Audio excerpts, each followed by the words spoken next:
This fascinating conversation that is about to unfold, AI being at the heart of so much development, so much that is going on in various sectors is being powered by the possibilities under AI.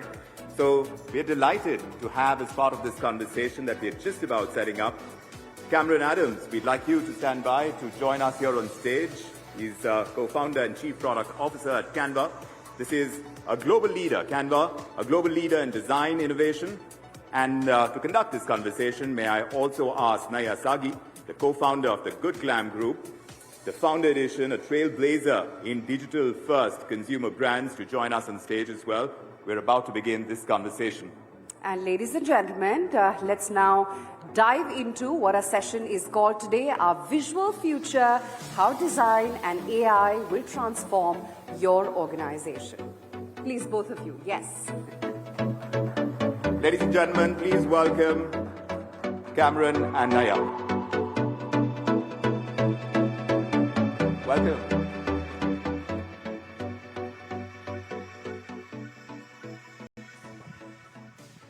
Wow. Naya, good to be up here.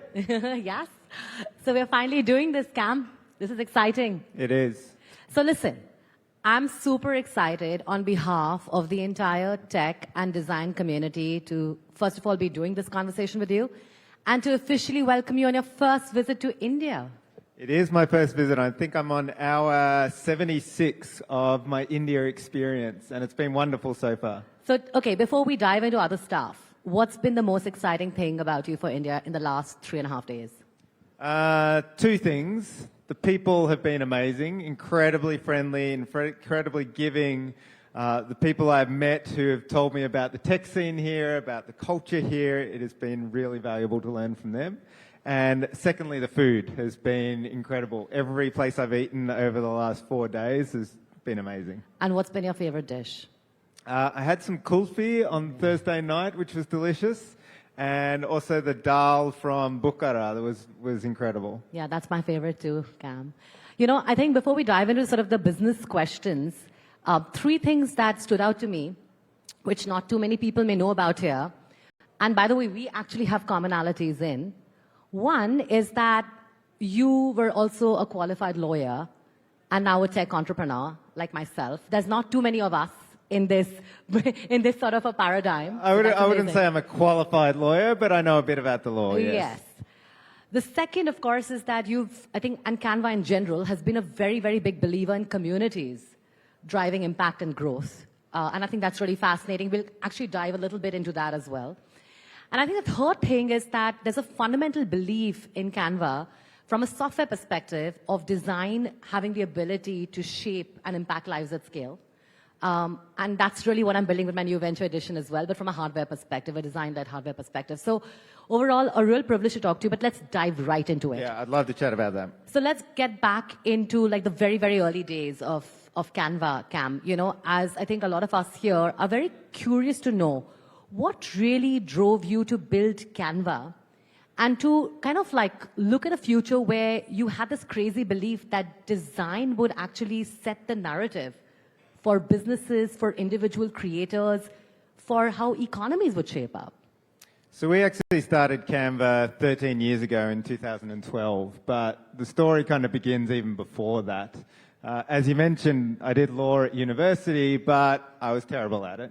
And I put myself through university actually doing graphic design. I worked on making catalogs and flyers and posters. And that's where I did an incredible amount of learning. I also did computer science at university, so I managed to fuse both design and technology together. And I left university and started my own design agency and ran that for a while. And it got a bit of attention, and eventually Google came knocking. They wanted me to work on a product that they had been thinking about for a long time. So I joined Google in Sydney and worked on a product called Google Wave, which was all about communication, a new way of communicating. It was an incredible journey, but also an incredible failure. We launched the product, no one could figure out what it was meant to do, and we ended up with very few users on it. But it was incredibly formative for me because of the network that I got introduced to through the Googlers that I worked with. My boss at the time was one of the founders of Google Maps. So he passed on an incredible amount of knowledge to me about building products and thinking about businesses. And I left Google with 2 other Googlers, started another startup, which also went incredibly badly. But through that, I managed to meet my current co-founders, Melanie and Cliff. And we started Canva jointly with an understanding of how powerful design could be. Each of us had arrived at 2012 through different paths. But my background in professional design and technology fused with their background in business and working with people and community was really the secret sauce behind Canva. And I think it's really interesting because, you were building Canva and you were looking at design being transformative across different industries at a time when I don't think design thinking in itself was as prevalent, right? So it's super interesting that you bet, like the 3 of you bet on that future. So today, Canva actually has gone from this journey of being a startup to being used by folks as diverse as educationalists, to folks in, of course, tech, of course, folks in, just general industry as well. Tell us a little bit about maybe the 2 or 3 formative steps that, you all took as a team, maybe from a product side or from a business side or something that comes to mind, that really helped you scale up from startup to being like a global behemoth that it is today. So we've been going for 13 years now, which is over a decade. And the industry which we're in has changed rapidly over that time. When we started, design was something that you would think only 1% of the world could actually do. A few professional designers used some complicated software to produce beautiful looking things. What we saw was that design was something that everyone should be able to do. Not just 1%, but 100% of the world. And the power that you give people when you give them a really simple to use tool that helps them express their ideas and achieve their goals is incredible. But you can't start there from day one. We didn't have 200 million users in our first year. You have to start small. You have to find the people that really resonate with your idea and really want to use the product that you're putting out there. So we managed to find an initial community in social media. Instagram and Pinterest were just starting out at the time, so people were really interested in how they could create more visual content for those platforms. So social media managers really gravitated towards Canva. From there, we started expanding to other design types. We moved into presentations, we moved into websites and videos, even t-shirts and bags that you can get printed. And through each stage, we've broadened our audience and broadened the functionality of Canva to operate across every sector, as you mentioned, from education to enterprise to small to medium businesses. And I think that evolution in the product and the idea that you're constantly creating, adding onto the product, finding new audiences is really critical. And in speaking about finding new audiences, the last point I'll mention is about going global. In Australia, we have a very small population. We have 27 million people.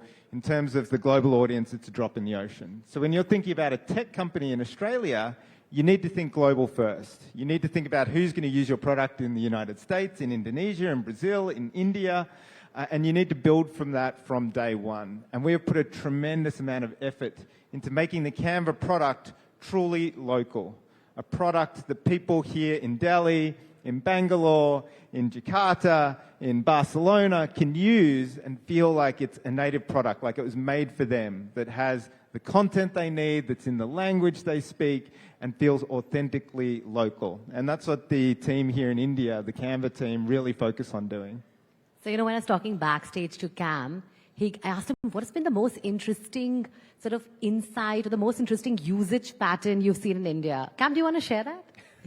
Of Canva. So when we first launched in India, we saw a lot of people creating designs in the morning, which was weird because everywhere else, people would create designs in the middle of the day. And we were really curious, why are people creating designs in the morning? And of course, I'm sure you all know that it's about people sending good morning messages on WhatsApp. To us, it was a revelation. It was something we'd never heard of before. And when we discovered it, it immediately got our thoughts racing about the type of content people needed to make, about enabling people to use a template to send good morning messages, and of course, it spread like wildfire.